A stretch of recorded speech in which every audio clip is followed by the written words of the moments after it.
NOVA,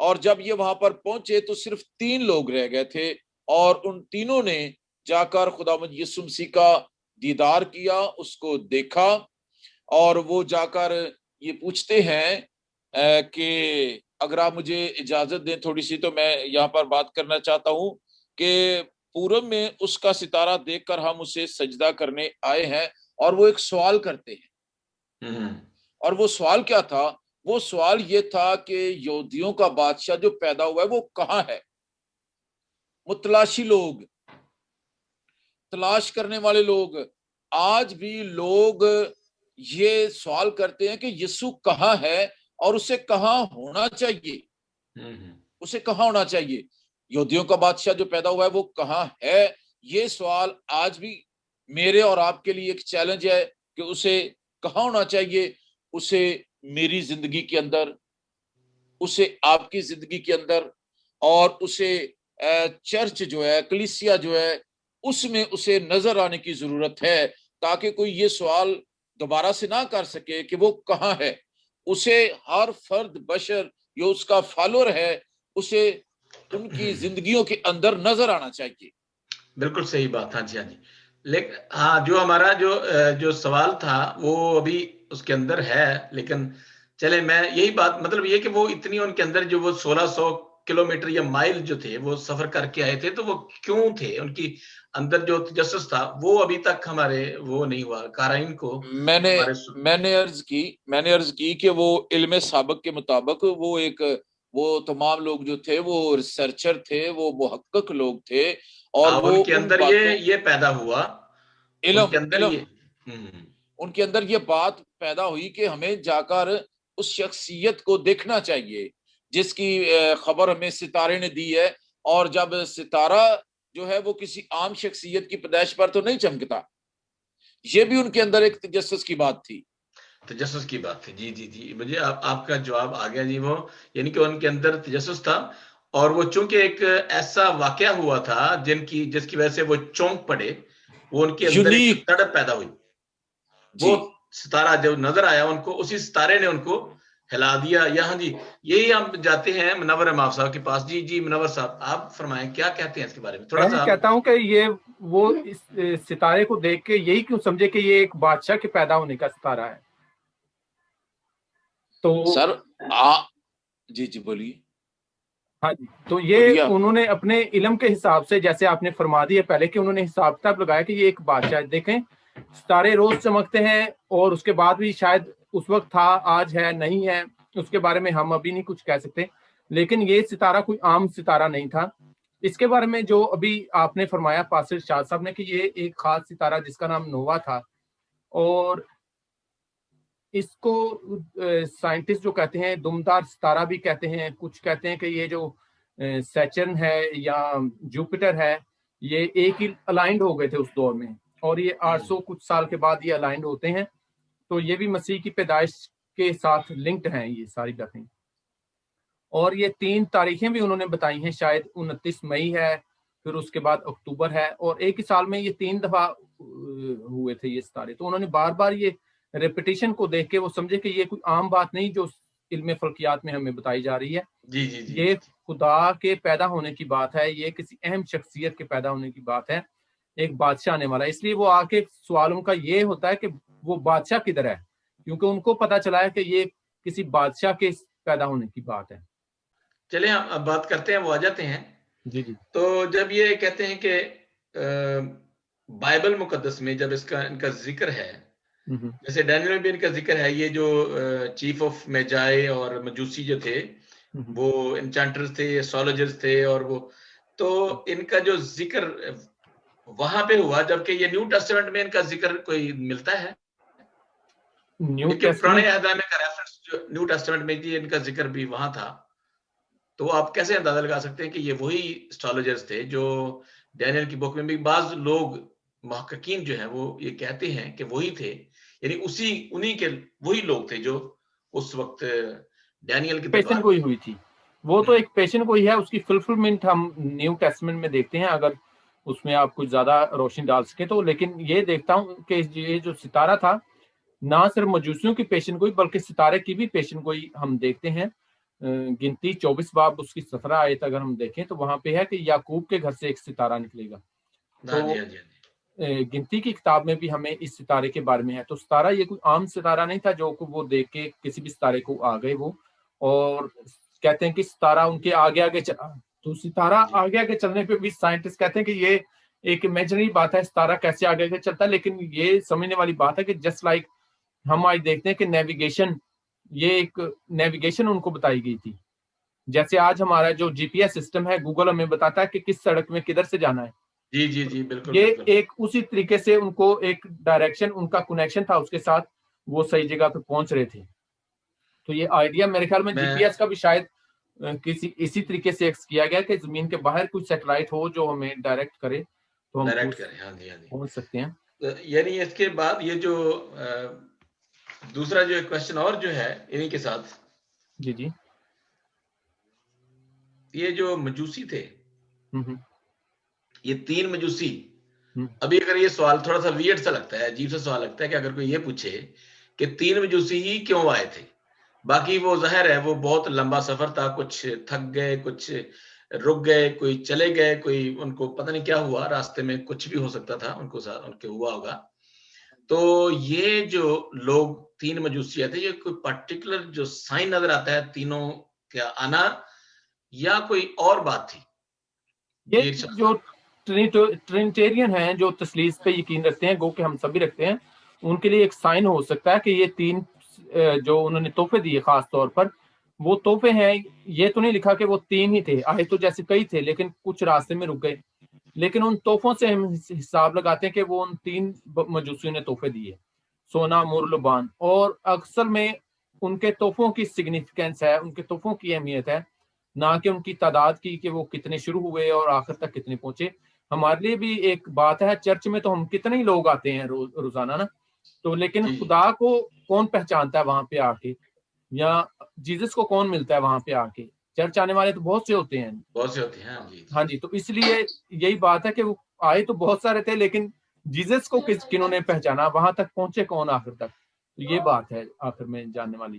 جی جی, تو اس سے پہلے اگر میں ویلکم بیک جی, ویلکم بیک ارشاد صاحب, کیا ہوا تھا؟ ہاں جی جی جی جی جی. تو اس میں ایک سوال ہمیں یہ آتا ہے کہ بیت لحم یہودا کے علاقے, یہ بہت چھوٹا علاقہ تھا بیت لحم.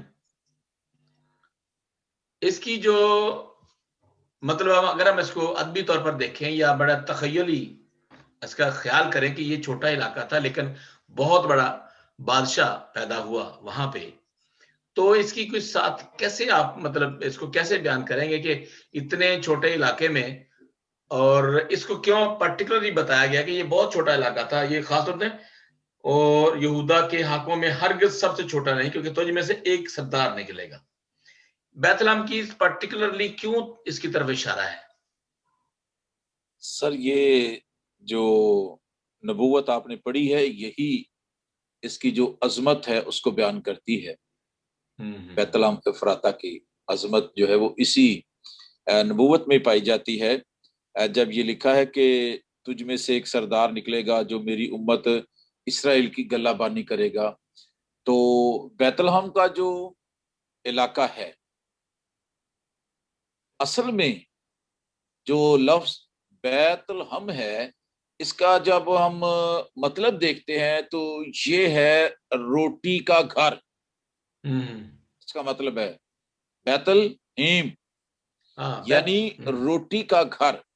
جی جی جی. خداوند یسوع نے اپنی زبان اقدس سے یہ فرمایا کہ وہ روٹی جو آسمان سے اتری, جو باپ تمہیں دیتا ہے, زندگی کی جو روٹی ہے وہ میں ہوں. تمہارے باپ دادا نے من کھایا اور وہ مر گئے, لیکن جو اس روٹی میں سے کھائے گا وہ کبھی نہ مرے گا. تو جو بیت لحم ہے, ہم دیکھتے ہیں خداوند یسوع مسیح کی پیدائش کا بیت لحم کے اندر ہونا, یہ انبیاء کی جو پیشن گوئیاں ہیں ان کی تکمیل ہے. ایک تو آپ نے پڑھ دی ہے, اور پھر جو ہے اس علاقہ کے بارے میں خدا کا ایک خاص فضل اور بھی ہمیں نظر آتا ہے کہ بہت سارے اور بھی خدا کے چنیدہ لوگ اسی دھرتی سے ہوئے تھے. اور جب ہم تھوڑا سا پیچھے جاتے ہیں روت کی کتاب میں, تو وہاں پر بھی بیت الحم کے بارے میں ہمیں ایک بہت ہی یونیک سٹوری ملتی ہے جو خداوند یسوع مسیح کے، جیسا ہم پہلے شجرہ نسب دیکھ چکے ہیں داؤد کی، اور اس کے بعد جو روت تھی، اس سے آگے جو سارا شجرہ نسب چلتا ہے، اس کا بھی بیت الحم کے علاقہ سے گہرا تعلق ہے۔ میں اگر تھوڑی سی اور وضاحت کروں اس میں، جی جی اجازت ہے؟ جی جی جی ہاں جی جی جی جی سر جی، یہ میں اسی لیے رکا ہوں تاکہ آپ جی وہ یعقوب کی جو بیوی تھی راخل، وہ بھی جب فوت ہوئی ہے تو اس کو اسی شہر میں دفنایا گیا۔ اگر ہم پیدائش 35 باب اس کی 16 سے 20 آیت دیکھیں تو اس میں ہم یہ سارا ذکر پڑھتے ہیں کہ اس بجا شہر میں فرمایا آپ نے، اس شہر میں اس کو دفنایا گیا۔ جی اور روت بھی جو تھی وہ بھی آپ نے بھی فرمایا وہ بھی اسی شہر سے اس کا تعلق تھا۔ روت 1 باب اس کی 22 آیت میں اگر ہم پڑھیں تو وہ بوئز سے جب ان کی ملاقات ہوتی ہے تو وہ یہی شہر کا، اور اس سے بڑھ کر اس کی اہمیت اس سے بڑھ کر ہے کہ اگر ہم سیموئیل 16 باب میں پڑھیں، پہلا سیموئیل 16 باب، تو اس میں جب داؤد نبی ہے تو وہ بھی اسی شہر سے اس کی بادشاہت ملتی ہے۔ بالکل بالکل، یہ اس کی جائے پیدائش اور یہ ساری چیزیں، یہ کوئی عام بات نہیں، یہ نبیوں کا شہر ہے۔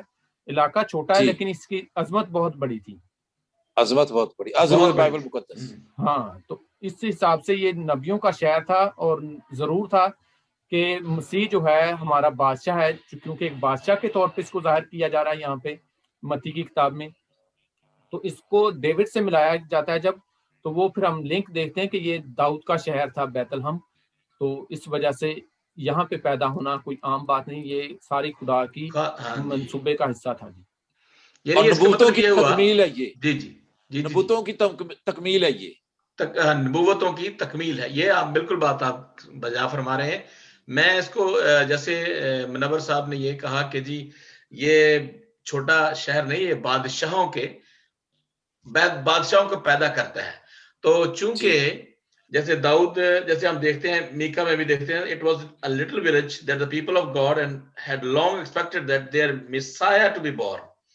اب میکا میں بھی اس کا ذکر ہے کہ یہاں سے کوئی مسیحا نکلے گا، سردار نکلے گا، 5 چیپٹر ہے، دوسری ورس ہے۔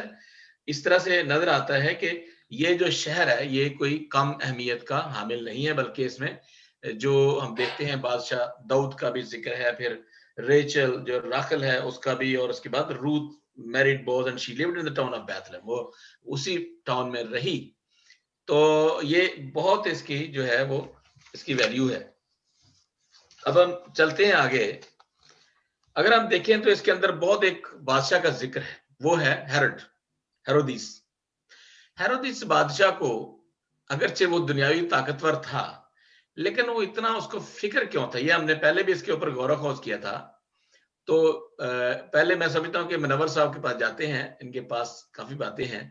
تو ہیرودیس بادشاہ چونکہ پہلے ہی اس کے پاس پاور تھی، بڑی پاور تھی، سو پاورفل مین، لیکن اس کو ایک بچہ پیدا ہوا ہے اور وہ ابھی پیدا ہونے والا ہے، اور اس کو فکر لاحق ہو گئی ہے کہ میری یہ کرسی یا میری جو بادشاہت ہے وہ مجھ سے چھن نہ جائے، تو وہ کیوں اتنا پریشان تھا؟ جی منور صاحب۔ اس میں اس کی مکاری جناب جو ہے بڑی واضح ہمیں نظر آتی ہے اس پورے سیکوینس میں، کیونکہ جب وہ آتے ہیں مجوسی آ کے پوچھتے ہیں دربار میں کہ وہ بادشاہ کہاں پیدا ہونے والا ہے، تو وہ جناب اپنے کاہنوں کو بلاتا ہے وہاں پر جو درباری تھے، لیکن مین ٹو دا پوائنٹ پہ ہم آتے ہیں کہ اس کی پریشانی کیا تھی، کیونکہ اس کے دل میں خوف تھا کہ یہ بادشاہت مجھ سے چھن نہ جائے، یہ دنیاوی لالچ اس کے پاس بہت تھا، اور دیکھنے میں اگر آیا ہے کہ یہ تقریباً 40 قبل از مسیح میں اس کو بادشاہ بنایا گیا تھا رومن امپائر کی طرف سے اس ایریے کا، یہودیہ کا۔ تو یہ اس وقت جو تھا اس کا لالچ کہیں ختم نہیں ہوتا اس کی، ہم اگر ہسٹری پڑھیں آؤٹ آف دا بائبل جا کے تو اس میں ہم دیکھتے ہیں کہ اس نے اپنی ماں کو بھی، الیگزینڈرا اس کا نام تھا، اس کو قتل کروایا، اس کے بعد اس نے اپنی بیوی کو بھی قتل کروایا، اور غالباً 2 بیٹوں کو بھی قتل کروایا کہ کہیں یہ بڑے ہو کر مجھ سے بادشاہ نہ چھین لیں۔ اب اس کی یہ ہرس اور لالچ کا یا اس کے ڈر اور خوف کا اندازہ آپ اس سے لگوا سکتے ہیں کہ بیٹا بائبل مقدس میں بھی اور آج کے دور میں بھی بہت عزیز ہوتا ہے ہر کسی کو، اور اس کو خدا یسوع مسیح اور خدا باپ کا جو تعلق ہے وہ بھی باپ بیٹے کے حوالے سے بتایا گیا ہے۔ لیکن یہ جو ہیرودیس ہے یہ اپنے بیٹوں کو قتل کروانے سے بھی دریغ نہیں کرتا، تو یہ تو تھا اس کا نیگیٹو پہلو. اگر اس کی پازیٹیوٹی پہ جائیں, جیسے وہ حکومت کرتا تھا, تو اس کی اچھی باتیں جو ہیں ہمیں نظر آتی ہیں ایز اے سیاسی یا سوشل اس کی جو باتیں.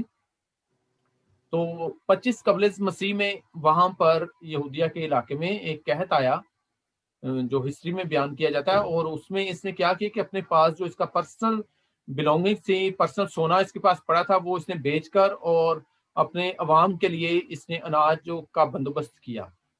اور اس کے علاوہ قحط کی وجہ سے ظاہر ہے لوگ اس وقت ٹیکس نہیں تھے دے پاتے, تو اس نے اس سال کے ٹیکس معاف کر دیے تھے. تو یہ اس کی ایسی باتیں ہیں کہ جو آج کے حکمرانوں کو بھی یاد رکھنی چاہیے کہ کیسا حکمران ہونا چاہیے. تو وہ عوام کے لیے سم ٹائم ایسے کام کرتا تھا جو بہتر ہوتے تھے, ٹیکس معاف کر دینا یا ان کو خوراک کا انتظام ان کے لیے کروانا, لیکن وہ اپنی بادشاہت کو کسی بھی حالت میں چھوڑنا نہیں تھا چاہتا. اس لیے وہ پریشان ہو کر مکاری سے کہتا ہے کہ کہاں ہے وہ بادشاہ, وہ جب پتہ چلے تو مجھے بھی بتانا. تو وہ ساری سٹوری پھر ایسے ہی گوئنگ آن چلتی ہے. میں نا سوری آپ کی بات کو میں کاٹ رہا ہوں. میں جاتا ہوں پادری ارشاد صاحب کے پاس. یہ جو ہیرودیس ہے اس کی اگر آپ کو کوئی ہسٹری کہاں سے آیا تھا, یہ مجھے میرے نزدیک یہ ایڈومائٹس اور یہ عیساؤ کے خاندان سے تھا. تو آپ اس کے بارے میں کچھ اور مزید بتائیں کہ یہ جو ہیرودیس تھا اس کا جو فیملی ٹری ہے یا جو فیملی اس کا بیک گراؤنڈ تھا وہ تو عیساؤ سے تھا. آپ کیا جانتے ہیں کہ واقعی کہاں سے تھا یہ بیسیکلی؟ جہاں تک میں نے اس کے بارے میں جانا ہے کہ یہ موابی بھی تھا, اور چونکہ موابی النسل ہونے کے سبب سے اس کے بلڈ کے اندر نیگیٹیوٹی جو ہے وہ سرایت کر چکی تھی, اور اس سبب سے وہ ایڈومائٹس. جی تو اس سبب سے وہ خداوند یسوع مسیح جو ادوم تھا نا, ادوم بھی شروع سے ہی خدا کے خلاف کام کرتا تھا اور اس کے خلاف ہی چلتا تھا.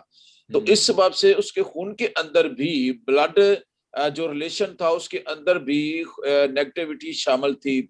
اس سبب سے وہ ایک بچے کو دیکھتے ہوئے بھی اس کے ساتھ اس سے بڑا تعصب, نفرت اور اس بات کا اظہار کرتا ہے, جیسے منور صاحب نے بتایا کہ اس کو دنیاوی طور پر اس بات کی فکر تھی کہ میرا تخت و تاراج جو ہے وہ کہیں چھن نہ جائے.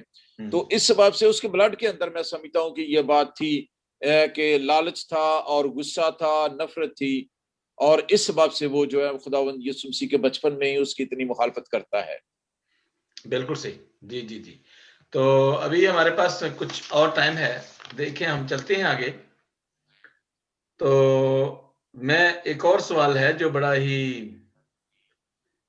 چیف پریسٹ اور لیڈرز یہ جو تھے, یہ جو ان کے جو چیف پریسٹ تھے اور لیڈرز تھے ہیرودیس کے, یہ ان کو جو ہے وہ مشورہ دے رہے تھے, اور وہ بیسیکلی کیوں ان کو مطلب ٹیچر آف دا لا وہ بڑے تھیولوجین تھے, وہ کس حوالے سے دیکھ رہے تھے, کس حوالے سے وہ تھیولوجین بھی تھے, تھیولوجی سمجھتے تھے, وہ کس حوالے سے دیکھ رہے تھے کہ اس جو بادشاہ پیدا ہوا ہے یا جو بچہ پیدا ہونے والا ہے اس کو ایسے بچوں کو مروا دیا جائے یا وہ نہ پیدا ہو, کیوں نہ پیدا ہو. ہاں جی منور صاحب, یہ سوال سمجھ آئی میری بات کی کیوں میں کیا کہنا چاہ رہا ہوں کہ کیوں اس نے بچے مروائے؟ سمپلی سی سوال تو یہ ہے. سمپلی سی بات تو یہ کہ اس کا اس میں ڈر خوف تو ہمیں پہلے میں نے بیان کیا, پہلے میں آ گیا. وہ تو آ گیا. ہاں جی. تو جو بندہ اپنی سکی اولاد کو قتل کروا رہا ہے اس کے لیے کوئی ضروری نہیں تھا کہ وہ باقی بچوں کو بھی رہنے دیتا. اس کا ہسٹوریکل بیک گراؤنڈ اگر ہم دیکھیں تو شاید تاریخ میں ہمیں ویسے نہیں ملتا کہ جیسے باقی بچے 2000 قتل یا 2 سال سے پہلے جو قتل ہوئے تھے یا نہیں, لیکن کیونکہ کلام میں لکھا ہے متی کی باب میں, اور یہ ایک ریکارڈڈ بات ہے کہ ایسے ہوا, تو ہم اس کو ایسے ہی مانتے ہیں جیسے لکھا ہوا ہے. تو بچے جو قتل ہوئے وہ ہم دیکھتے ہیں کہ یہ شیطان کا منصوبہ اس میں شامل ہوتا ہے شروع سے ہی. اگر ہم دیکھتے ہیں تو کیونکہ پیدائش 3:15 میں جب ہم دیکھتے ہیں تو جب شیطان کو پتہ چلا کہ عورت کی نسل میں سے جو ہوگا, عورت کا پہلوٹا, وہ مجھے یعنی کہ قتل کرے گا, مارے گا یا میرا خاتمہ کرے گا, تو اس کو پیلوٹوں سے شروع سے ہی مخالفت اس کی رہی ہے ابلیس کی. اگر آپ دیکھیں بائبل میں تو اس نے پہلا پیلوٹا قائن اور حابل اس کو بھی اپنے قبضے میں کیا. پھر یعقوب جو ہے، عیساؤ اور یعقوب، وہاں پہ پیلوٹے کا ان کا جو جھگڑا تھا اس کو بھی شیطانی ایک طریقہ کار سے اس نے اس پہ غلبہ پایا.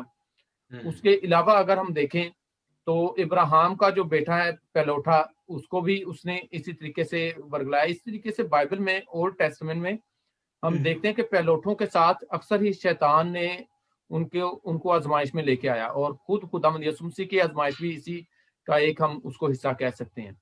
تو یہ جو قتل کروانے والی بات ہے، یہ ڈیفینیٹلی ہیرودیس شیطان کے شکنجے میں آیا، اور اس نے دیکھا کہ یہ جو بادشاہ پیدا ہونے والا ہے اس کو قتل کروانا ہے یا اس کو ختم کروانا ہے، راستے سے ہٹانا ہے. تو یہ اس کا ایک تھیولوجیکل پہلو ہم اس میں دیکھ سکتے ہیں کہ اس نے یہ قتل کروائے، چاہے سمبولکلی ہے یا وہ ریئلٹی میں ایسے ہوا ہے، لیکن یہ ایک شیطان کی بڑی چال ہم اس میں دیکھتے ہیں. جی جی ہم جب میتھیو پڑھتے ہیں دوسرا چیپٹر، اس میں 9 سے 11ویں آیت تک، ارشاد صاحب، پادری صاحب، آر یو ود می؟ جی سر، آپ سن رہے ہیں؟ تو اس میں جو 2 واقعات بڑے رونما ہوئے، بڑے تگڑے واقعات ہوئے ہیں، بڑے زبردست واقعات، وہ کون سے واقعات، کن کی طرف؟ جیسے اس میں اشارہ یہ کرتا ہوں، دا اسٹار وچ دے، جو انہوں نے دیکھا وہ بڑا ہی معجزانہ طریقے سے وہ ظاہر ہوا، اور وہ وہاں رکا جہاں پہ بچہ تھا. تو اس کے علاوہ جو یہ واقعات ہوئے ہیں، ان واقعات کا یہ جو خواب میں دکھائی دیا، اور یہ آج کل بھی خواب لوگوں کو دکھائی دیتے ہیں، ایسے خوابوں میں نظر آتا ہے، یہ کیا ہے؟ وہ اسی وقت تھا. خواب تو سر آج بھی لوگ دیکھتے ہیں، ایسے جو خواب جو سچے خواب ہوتے ہیں، یا جو ان کی تعبیریں ایسی ہو سکتی ہیں. آپ نے کہا کہ خواب آج بھی لوگ دیکھتے ہیں، تو اس کا جواب یہ ہے کہ خواب آج بھی لوگ دیکھتے ہیں. اور بائبل مقدس میں بھی اس کا ذکر ہے، نہ صرف اس حوالے میں بلکہ اور بہت ساری جگہوں پر بھی اس کا ذکر ہم پڑھتے ہیں. جیسے یوسف کے زمانے میں فرعون جو ہے وہ خواب دیکھتا ہے، اور بہت ساری جگہوں پر دانیل کی کتاب میں اور بہت ساری جگہوں پر خوابوں کا ذکر ہے. اور اس سے ہم یہ نہیں کہہ سکتے کہ جو خواب ہیں وہ سارے کے سارے جھوٹے ہی ہوتے ہیں. اور خواب اور رویا یہ بھی خدا کی آگاہی اور اس کی اپنی مرضی ظاہر کرنے کا ایک طریقہ ہے لوگوں پر، خوابوں کے ذریعے سے.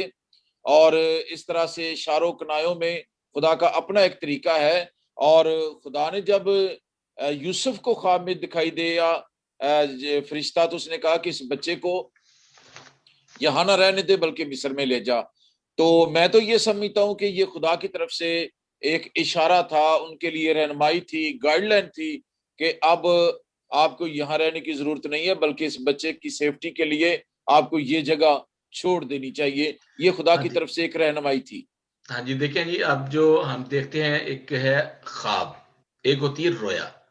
اب بحیثیت مسیحی جب ہم ایسی باتیں کرتے ہیں، اب دوسرے مذاہب میں بھی دیکھیں تو یہ خواب اور رویا جو ہے ان کی اپنی اہمیت ہے.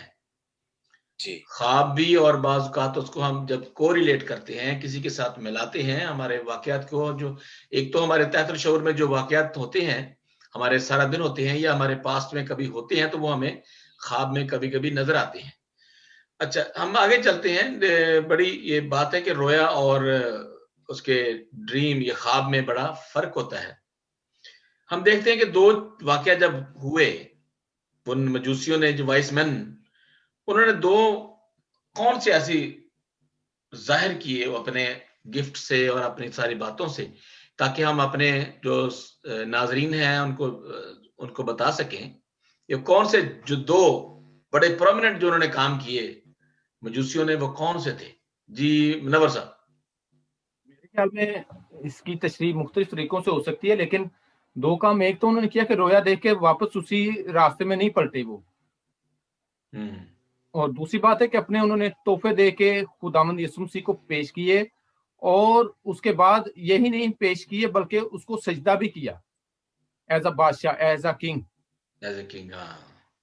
تو یہ انہوں نے بڑی اہمیت کی باتیں ہیں جو کہ انہوں نے اپنے آپ کو خداوند کے سامنے انڈیلا اور اس کے بعد سجدہ بھی کیا. تو وہ جانتے تھے کہ یہ جو دنیا کا مسایہ ہے, بچانے والا ہے, نجات دہندہ ہے, وہ یہی ہے. تو وہ اپنا اعتراف بھی وہیں پہ کر کے ہی گئے ہیں. بالکل صحیح بات ہے. یہ آپ کے دو باتیں انہوں نے سجدہ بھی کیا اور ان کی پرستش بھی کی, یسوع کی بچے کی پرستش بھی کی, اور اس کے بعد ان کو بڑے ہی جیسے بادشاہوں کو گفٹ دیتے ہیں ویسے ہی گفٹ دیے.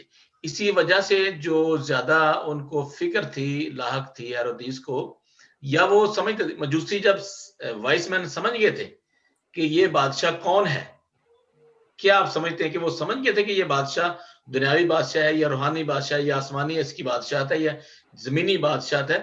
تو ہم اس کو بائبل سے ہٹ کر یہ دیکھتے ہیں کہ کیا مجوسی یہ سمجھ گئے تھے کہ یہ یسوع المسیح کی جو بادشاہت ہے وہ زمینی نہیں بلکہ آسمانی ہے؟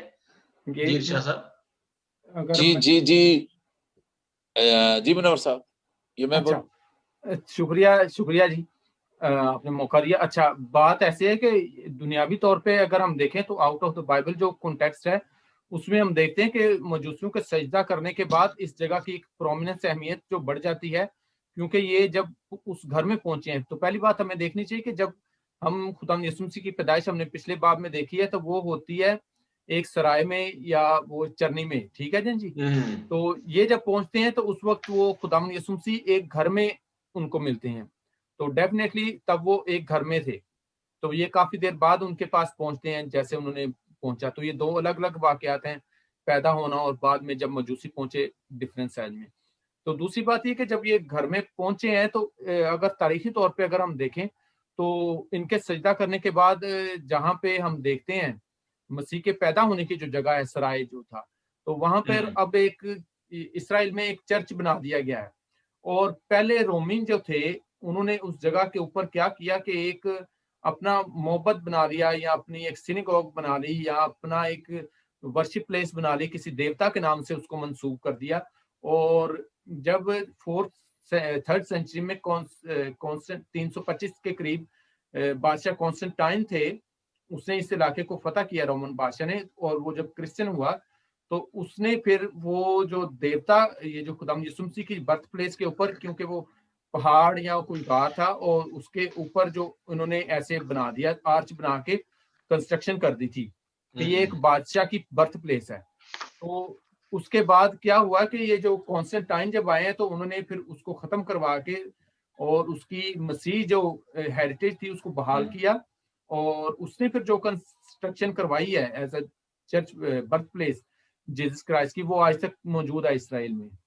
جی ہاں جی ارشاد صاحب, آپ کچھ کہنا چاہتے ہیں؟ اور ہم ابھی ہمارے جو اس پروگرام کا وقت ختم ہونے جا رہا ہے, تو میں سمجھتا ہوں کہ ہمیں اس کو آج یہاں تک ختم کرنا چاہیے. کیا خیال ہے جی؟ اگر آپ اجازت دیں تو میں ایک بات کرنا چاہوں گا, نہیں تو اگر ٹائم اوور ہو گیا تو دیٹس آل. نہیں آپ بات ٹائم کی کوئی بات کریں جلدی سے. وہ جیسا منور صاحب نے فرمایا ہے کہ انہوں نے اس کو اسی وقت جب وہ بچہ تھا وہ بادشاہ کے طور پر اس کو سجدہ کیا. صرف یہی نہیں بلکہ انہوں نے اس کو کاہن اور اس کو اپنا جو ہے وہ کفارہ دینے والا, یہ جو تینوں سمبل ہیں, جو تینوں ان کے گفٹ تھے, ان کی الگ الگ جو ڈیفینیشنز ہیں. جو سونا ہے وہ خدا یسوع مسیح کو بادشاہ پیش کرتا ہے, جو مر ہے وہ اس کو ان کا جو جان دینے والا برہ وہ پیش کرتا ہے, اور جو لبان تھا وہ پیش کرتا ہے یہ کہ ہمارا یہ کاہن اعظم ہے, یہ سردار کاہن ہے. اور انہوں نے تینوں حیثیتوں سے اس کو اسی وقت ہی تسلیم کیا, اسی وقت اس کو انہوں نے اس کو تسلیم کیا, نہ صرف بادشاہ بلکہ اپنا مکتی, نجات دہندہ اور اپنا کاہن اعظم جو ہماری سفارشات اور ہماری قربانیاں خدا تک پہنچاتا ہے. یہ تین حیثیتوں سے انہوں نے خدا یسوع مسیح کو بچپن میں ہی جب دیکھا اور اس کا یقین کیا اور اس کے آگے پھر انہوں نے سجدہ کیا. دو لوگ اور بھی وہاں پر تھے اور میں بتانا چاہتا ہوں کہ انہیں سجدہ نہیں کیا. بالکل. مقدسہ مریم اور مقدس یوسف, ان کو انہوں نے سجدہ نہیں کیا کیونکہ خدا کے علاوہ وہ جانتے تھے کہ کسی اور کو سجدہ جائز نہیں ہے. اس لیے بچہ ہوتے ہوئے انہوں نے چونکہ سارا ان کے بارے میں تحقیق کر چکے تھے تو انہوں نے اسے ہی سجدہ کیا.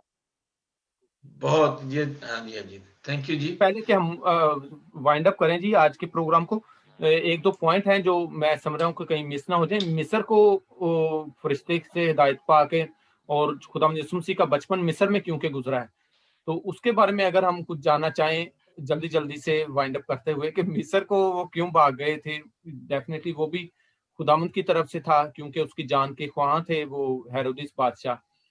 اور خداوند یسوع مسیح جو ہے ان کا بچپن جو ہے کچھ سال کہا جاتا ہے کہ وہ مصر میں تھے. اور ہوسیہ کی کتاب اس کا 11 باب اس کی پہلی آیت میں دیکھے تو ہمیں اس کا ذکر ملتا ہے کہ یہ بھی پیشن گوئی تھی کہ میں نے اپنے بیٹے کو مصر سے بلایا. بالکل. آخری جو آیت ہے اس کو میں اگر کہوں کہ وہ اسی باب کے آخر میں آیت ہے کہ اور وہ ناصرت کے ایک شہر میں جا بسا جو نبیوں کی معرفت کہا گیا تھا کہ وہ پورا ہو کہ وہ ناصری کہلائے گا. اب اس کے بارے میں تھیولوجین کا تھوڑا سا ڈفرنس ہے، وہ اختلاف ہے. وہ کہتے ہیں جی ایسی کوئی شہادت ہمیں پرانے عہد نامے میں نہیں ملتی کہ وہ جو پیدا ہونے والا ہوگا بچہ، وہ جو بادشاہ، وہ ناصری کہلائے گا. تو اس کے بارے میں اگر میں وائنڈ اپ اس کو کرتا ہوا بتاتا چلوں کہ وہ ایسی کوئی بات نہیں، یہ نان بیبلیکل نہیں ہے اور کنٹراڈکشن نہیں ہے. اگر ہم اس کو ان فیوچر میں دیکھیں لوکا نبی کے ساتھ، لوکا کی معرفت جو لکھی گئی انجیل ہے اس کے 2 باب میں جب بتایا گیا ہے تو وہ سارے نبیوں کی انہوں نے پیشن گوئی زیادہ ڈیٹیل کے ساتھ انہوں نے بتا دی گئی ہیں. جی. اور اس میں ہم دیکھتے ہیں کہ گو کے ایسے ورڈ نہیں ہے کہ وہ ناصری کہلائے گا. یہ متی نے پرٹیکولرلی لکھے ہیں اور اس کو بائبل سے ریفرنس اس کا کوٹ کیا کہ وہ نبیوں کی معرفت کہا گیا تھا. تو یہ ان کی فیوچر کی پلاننگ تھی، فیوچر کا بارے میں جاننے کی بات تھی کہ وہ کیونکہ ناصرت میں رہتے تھے ناصری کہلائیں گے. تو اس میں اگر کوئی آپ بات کرنا چاہیں تو ٹائم ہے. میرا خیال یہ ہے کہ ابھی ہم اس کو وائنڈ اپ کریں اور آج کا پروگرام کو ہم یہیں تک اختتام کریں اور نیکسٹ جو ہے وہ ہم اگلے واٹ اباؤٹ 3rd چیپٹر کل کریں گے یا اس کے بعد کر لیں گے. تھینک یو ویری مچ. تب تک کے لیے اجازت دیجیے. خدا آپ سب کے ساتھ ہو. اور ہمارے جو پاسٹر ارشاد صاحب، آپ کا بہت شکریہ. آپ نے مصروفیت سے وقت نکالا اور ہمارے ساتھ رہے کیونکہ ہر انسان آج کل بڑا مصروف ہے. منور صاحب آپ کا بھی بہت شکریہ. تو ہم تو ویسے بھی خادم ہیں، ہمارا تو ٹائم ہی یسوع مسیح کے لیے ہے، اس کی ساری کلام کے لیے ہے. ہم لوگوں کو اپنی باتوں سے خدا ان کی طرف لانے کی کوشش کرتے ہیں. Thank you very much. Okay جی، شکریہ پاک صاحب.